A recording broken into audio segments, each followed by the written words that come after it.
ఎందుకంటే టీచర్ హ్యాపీగా ఉంటే స్టూడెంట్ హ్యాపీగా ఉంటాడు, స్టూడెంట్ హ్యాపీగా ఉంటే మొత్తం ఇల్లు హ్యాపీగా ఉంటుంది, సమాజం హ్యాపీగా ఉంటుంది. ఇవాళ జరుగుతున్నది ఏంటంటే ఇందాక కవితమ్మ చెప్పినట్టు అసలు టీచర్లకు అడ్మినిస్ట్రేటివ్ వర్క్ ఎక్కువైపోయింది. ప్రతి ఒక్క యాప్ పెట్టి రాగానే ప్రతి స్టూడెంట్కు అటెండెన్స్ ఫేషియల్ రికగ్నిషన్ వేయాలి, టీచర్లకు ఫేషియల్ రికగ్నిషన్ చేసుకోవాలి, మిడ్ డే మీల్స్ ఎంతమంది తిన్నారో ఫోటోలు తీసి పెట్టాలి, ఎన్ని తలకాయలు ఉన్నాయి 20 మంది తలకాయలు ఉంటే పెడితే తర్వాత ఒకవేళ పొరపాటున ఇంకో 10 మంది పిల్లలు వచ్చిర్రు అనుకోండి, మళ్ళీ ఆ ఫోటో అప్లోడ్ చేయరాదు. అంటే మళ్ళీ వీళ్ళే దానికి కూడా జవాబు ఇచ్చుకోవాలన్నట్టు. ఎంతమంది తిన్నారు, ఎన్ని గ్రాముల ఫుడ్ అయిపోయింది, ఎన్ని గ్రాముల బియ్యం పెట్టినాం, ఎన్ని గ్రాముల అన్నం ఒడిచింది ఇవ్వాలా అంటే ఒక్కొక్క పిల్లవాడికి 6 రూపాయలు ఇస్తారు 1 నుంచి 5వ తరగతి, తర్వాత 8 రూపాయలు ఇస్తారు, 10వ తరగతి పిల్లలకు కొంచెం ఎక్కువ ఇస్తారు. ఇప్పుడు ఏమవుతుందంటే ఆ 10 మంది మిస్ అవ్వడం ద్వారా ఆ బిల్లు ఆ వంటలు వండే వాళ్ళకి రాదు, వాళ్ళకి ఇబ్బంది.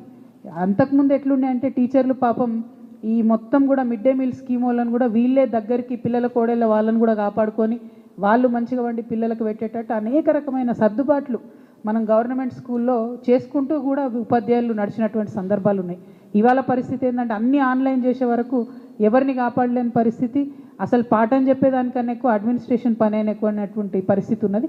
సో ఈ పరిస్థితి నుంచి ప్రభుత్వం వాళ్ళని మినహాయింపు ఇవ్వాలి. కొంత సిబ్బందిని మనము అంతకుముందు ఇచ్చినట్టు సిబ్బందిని కొంచెం పెంచుకుంటే ఈ అడ్మినిస్ట్రేటివ్ వర్క్ చేసే సిబ్బందిని పెంచుకోవడం అన్నది మంచిదని నేను భావిస్తూ ఉన్నాను. అట్లనే ఉపాధ్యాయులందరూ ఎదురు చూస్తూ ఉన్నారు. ఖచ్చితంగా వెంటనే పిఆర్సీని ప్రకటించాలి. పెండింగ్లో డిఏలు ఇంకా 5 డిఏలు ఉన్నాయి. ముఖ్యమంత్రి గారు చాలా గొప్పగా మాట్లాడి ఒక డిఏ రిలీజ్ చేసినప్పుడు ఇంకా ఒక 5 డిఏలు పెండింగ్లు ఉన్నాయి. అంతేకాకుండా మన పెండింగ్ బిల్స్ ఉపాధ్యాయులై చాలా రకాల బిల్స్ పెండింగ్ ఉంటాయి, అవన్నీ కూడా చాలా రోజుల నుంచి పెండింగ్ ఉన్నాయి. ఇవన్నీ ఒక ఎత్తు అయితే హెల్త్ కార్డ్స్ ఉపాధ్యాయులకు లేకపోవడం అన్నది చాలా దారుణమైన విషయం. హెల్త్ కార్డ్స్ మీద తెలంగాణ జాగృతి ప్రత్యేక కార్యాచరణ తీసుకుంటుందని కూడా ఈ సందర్భంగా ప్రకటిస్తూ ఉన్నాం. At the same time retire అయినటువంటి ఉపాధ్యాయులదైతే చెప్పుకోరానటువంటి బాధ ఉన్నది. ఎందుకంటే రిటైర్ అయ్యేటటువంటి ప్రభుత్వ ఉద్యోగి ఎవరైనా కూడా ఖచ్చితంగా పిల్లగాని పెళ్లి చేద్దామనో, ఒక పాపకి ఏదైనా బిజినెస్ పెట్టిద్దామనో, లేకపోతే ఇల్లు కట్టుకుందామనో కొంచెం లంప్సమ్ ఒకటేసారి వస్తుందని పాపం రకరకాలుగా ప్లాన్ చేసుకుంటారు. ఇప్పుడు ఆ పరిస్థితి ఏంటంటే ఏది కూడా రానటువంటి పరిస్థితి. అంతకుముందేమో గవర్నమెంట్ని బ్లేమ్ చేసిండ్రు, బీఆర్ఎస్ గవర్నమెంట్ని. కానీ బీఆర్ఎస్లో ఉన్నప్పుడు అప్పుడో ఇప్పుడు అన్న బిల్లులు వచ్చేటివి, అప్పుడో ఇప్పుడు అన్న ఈ రిటైర్మెంట్ వాళ్ళకి ఇబ్బంది లేకుండా చేయగలిగినాం. కానీ ఇప్పుడైతే కేవలం 1వ తారీఖు జీతం వేస్తున్నది ప్రభుత్వం, మిగతా బంద్ పెట్టిరు. అది కూడా ఈ కేజీబీవీలకైతే గత 2 నెలలుగా దసరాకు జీతం లేదు, దీపావళికి జీతం లేదు. మొత్తం మహిళలు పనిచేసేటటువంటి ఇన్స్టిట్యూషన్స్, ఆడపిల్లలు చదువుకునేటటువంటి ఇన్స్టిట్యూషన్స్, దీనిలో చాలా దారుణంగా ఉంది. కాబట్టి ముఖ్యమంత్రి గారు నేను వెంటనే డిమాండ్ చేస్తున్నా, దీపావళి పండుగ లోపన్న మా ఆడబిడ్డల కళ్ళల్లో సంతోషాన్ని నింపండి, వెంటనే కేజీబీవీల జీతాలు రిలీజ్ చేయవలసిందిగా నేను గౌరవ ముఖ్యమంత్రి గారిని డిమాండ్ చేస్తూ ఉన్నాను. ఎట్ ద సేమ్ టైం సమాన పనికి సమాన వేతనం అనేటటువంటి ఒక కార్యాచరణ మనం అందరి గురించి మాట్లాడతాం. ఇవాళ కేజీబీవీ టీచర్లు కూడా సేమ్ పని చేస్తారు వేరే టీచర్లు చేసినట్టు, కానీ వాళ్ళకు మాత్రం జీతాలు చాలా తక్కువ ఉన్నాయి. ఇది చాలా దారుణం. తప్పకుండా వారిని ఇమీడియట్గా మనము అందరితో సరిసమానంగా వచ్చేటట్టు రెగ్యులరైజ్ చేయాలని కూడా మేము డిమాండ్ చేస్తూ ఉన్నాం. ఎట్ ద సేమ్ టైం కేజీబీవీలు, గురుకులాలు, మోడల్ స్కూల్స్లో ఆడపిల్లల హాస్టల్స్ ఉంటే పొద్దుగాలంతా పాటలు చెప్పిన టీచర్లే రాత్రి కూడా హాస్టల్ చూసుకునే పరిస్థితి. సో చాలాసార్లు 1-2 సార్లు నైట్ డ్యూటీస్ కూడా రెగ్యులర్ టీచర్స్కి ఇస్తారు. ప్రాబ్లం ఏమవుతుందంటే రెగ్యులర్ టీచర్లకు పాఠాలు ఎట్లా చెప్పాలో తెలుస్తుంది, కానీ హాస్టల్ మెయింటైన్ చేయడం కష్టం. కాబట్టి హాస్టల్ మెయింటైన్ చేయడానికి కేర్ టేకర్ వ్యవస్థ ఉండాలి, వార్డెన్ వ్యవస్థ ఉండాలి, దానికి సపరేట్గా రిక్రూట్మెంట్ చేయాలని చెప్పి నేను గవర్నమెంట్ని డిమాండ్ చేస్తూ ఉన్నాను. అట్ ద సేమ్ టైం గురుకుల, మోడల్ స్కూల్ ఉపాధ్యాయులను కూడా వాళ్ళకి ఇప్పుడు సొసైటీ నుంచి జీతాలు ఇస్తున్నాం. అట్లా కాకుండా ప్రభుత్వ ట్రెజరీ నుంచి 010 అనేటటువంటి జీవో కూడా పెండింగ్ ఉన్నది మోడల్ స్కూల్స్ది, ఫైనాన్స్ డిపార్ట్మెంట్లో పెండింగ్ ఉంది. త్వరితగతిన అది క్లియరెన్స్ ఇవ్వాలని చెప్పి కూడా నేను డిమాండ్ చేస్తూ ఉన్నాను. ఎట్ ద సేమ్ టైం జీపీఎఫ్లు పెండింగ్ ఉన్నాయి చాలా, వాటిని కూడా పే చేయాలని ప్రభుత్వాన్ని నేను డిమాండ్ చేస్తూ ఉన్నాను. తెలంగాణ జాగృతి నుంచి ప్రారంభించినటువంటి ఈ టీచర్స్ యూనియన్లో అన్ని రకాల పాఠశాలను, ప్రాథమిక పాఠశాలలు, ఉన్నత పాఠశాలలు, కేజీబీవీలు, తెలంగాణ మోడల్ స్కూల్స్, గురుకుల పాఠశాలలు, ప్రైవేట్ టీచర్స్, పీఈటీలు అందరినీ కూడా కలుపుకొని పోతామని కూడా ఈ సందర్భంగా నేను తెలియజేస్తూ ఉన్నాను. మరి ప్రధానంగా ఏంటంటే అంతకుముందు పెన్షన్ స్కీమ్ ఒకటి ఉంటుండే, దాన్ని రద్దు చేసి న్యూ పెన్షన్ స్కీమ్ తీసుకొచ్చిందే అప్పుడున్నటువంటి కాంగ్రెస్ ప్రభుత్వం. అది కొనసాగుతూ ఉంది. దాన్ని రద్దు చేసి మళ్ళీ ఓల్డ్ పెన్షన్ స్కీమ్ వైపు వెళ్ళవలసిందిగా ప్రభుత్వాన్ని నేను డిమాండ్ చేస్తూ ఉన్నాను. మరొక అంశం, సీఎం గారు ఎప్పుడు మాట్లాడినా కూడా ఏమంటారంటే మన ఒలింపిక్స్ తెచ్చుకోవాలి తెలంగాణకు అంటారు. ఒలింపిక్స్ తెచ్చుకోవాలి కరెక్టే, మరి పాఠశాలలలో ఒక్క దగ్గర కూడా ఫిజికల్ ఎడ్యుకేషన్ టీచర్స్ లేరు, పీఈటీలు లేరు.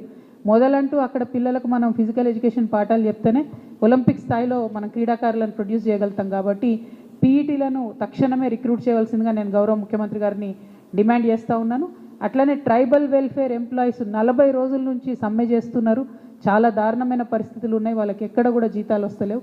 వాటిని రిలీజ్ చేయవలసిందిగా డిమాండ్ చేస్తూ ఉన్నాను. నిన్న మేము టీచర్స్ ఫెడరేషన్ పెడతామనగానే సర్వశిక్ష అభియాన్ నుంచి వాళ్ళు ఒక కార్యక్రమం పెట్టుకొని నా ఫోన్ను బంబాడి చేస్తున్నారు మెసేజ్లతోని. సర్వశిక్ష అభియాన్ వాళ్ళకు అంతకుముందు గౌరవ ముఖ్యమంత్రి గారు ఒక మాట చెప్పారు, ఛాయ్ తాగినంత సేపట్లో ఇస్తా నేను జీతాలని చెప్పి. మరి ఇంకా ఛాయలు ఎన్ని తాగినో 2 ఏళ్ల నుంచి నాకు తెలియదు సీఎం గారు, కానీ తొందరగా సర్వశిక్ష అభియాన్ వాళ్ళకు మాత్రం జీతాలు పెంచాలని కూడా డిమాండ్ చేస్తున్నా. ఇంకా ఘోరం ఏంటంటే ఊరికిద్దరు సాక్షర భారత్కు సంబంధించినటువంటి వాళ్ళు ఉండే, వాళ్ళనందరినీ కూడా తీసేసిండ్రు ముఖ్యమంత్రి గారు. అంటే ఆ గ్రామంలో విద్యకు సంబంధించినటువంటి మొత్తం వ్యవస్థను కూడా కుప్పగూలే విధంగా చేసినారు ముఖ్యమంత్రి గారు. ఇది కరెక్ట్ కాదు. అదేవిధంగా టెట్ ఎగ్జాము ప్రమోషన్స్కి కంపల్సరీ అని పెట్టిండ్రు. దీంతో ప్రాబ్లం ఏమవుతుందంటే ఓ మ్యాథ్ టీచర్ ఉంటే ఆయన 20 ఏళ్ళకి వెళ్ళి మ్యాథ్స్ చెప్తుంటాడు, ఆయనకు టెట్ పెడితే పాపం అన్ని సబ్జెక్టులలో రాయాలి మళ్ళీ, అంటే ఫ్రెష్గా మొత్తం చదువుకోవాలన్నట్టు మళ్ళీ స్టూడెంట్ లెక్క. సో చాలా ఘోరం ఉంది పరిస్థితి. సో నేను ముఖ్యమంత్రి గారు రిక్వెస్ట్ చేసేది ఏంటంటే 2010 కన్నా ముందు రిక్రూట్ అయినటువంటి టీచర్స్కి టెట్ నుంచి మినహాయింపు ఇవ్వాలి దయచేసి. ఇచ్చినట్టయితే టీచర్స్ అందరికి కూడా ప్రమోషన్స్లో కంఫర్ట్ ఉంటుంది, మంచిగా ఉంటుంది అనేటటువంటి విషయాన్ని నేను తెలియజేస్తూ, మరి ముఖ్యంగా మా ఆడబిడ్డలకు సంబంధించి కేజీబీవి దసరా దీపావళి సంబంధించిన జీతాలను రిలీజ్ చేయాలని డిమాండ్ చేస్తూ, మరి ఒక కొత్త ఉపాధ్యాయ సంఘం వచ్చిందంటే పాత వాటిని అన్నింటినీ కూడా కలుపుకొని పోయే సంఘమే ఇది తప్పితే అందరికీ కాదని చెప్పి ఒంటరిగా పనిచేసే సంఘం కాదు. ఎప్పుడైనా జాగృతి 10 మందితో కలిసే పనిచేసింది. ఫ్యూచర్లో కూడా ఉన్న ఉపాధ్యాయ సంఘాలందరం కూడా కలిసి పనిచేస్తామని ఈ సందర్భంగా తెలియజేస్తూ, మరి ప్రత్యేకించి వచ్చినటువంటి రాజ్ కుమార్ గారికి, ఇతర మిత్ర బృందానికి అందరికీ కూడా నమస్కారాలు. ప్రెస్ మిత్రులందరూ ఇంత లాంగ్ ప్రెస్ మీట్ భరించినందుకు మీ అందరికి కూడా మనస్ఫూర్తిగా ధన్యవాదాలు తెలియజేస్తూ థ్యాంక్ యూ. జై తెలంగాణ, జై తెలంగాణ.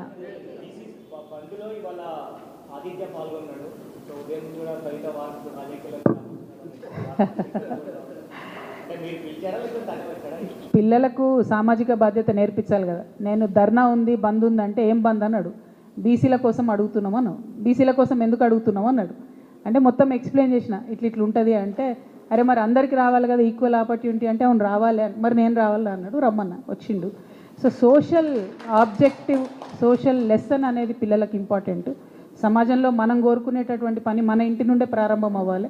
ఇంట్లో ఉన్న మా వాళ్ళందరూ కూడా అర్థం కావాలి, పోరాటం చేస్తే తప్ప సమస్యలు పరిష్కారం కావని. సో అందుకే వచ్చిండు తప్పితే ఏం లేదు. చిన్నోడు 20 ఏళ్ళు 21 ఏళ్ళు, సో అప్పుడే ఇంకా పాలిటిక్స్లో పార్టిసిపేట్ అయ్యే ఏజ్ కూడా రాలే. Thank you.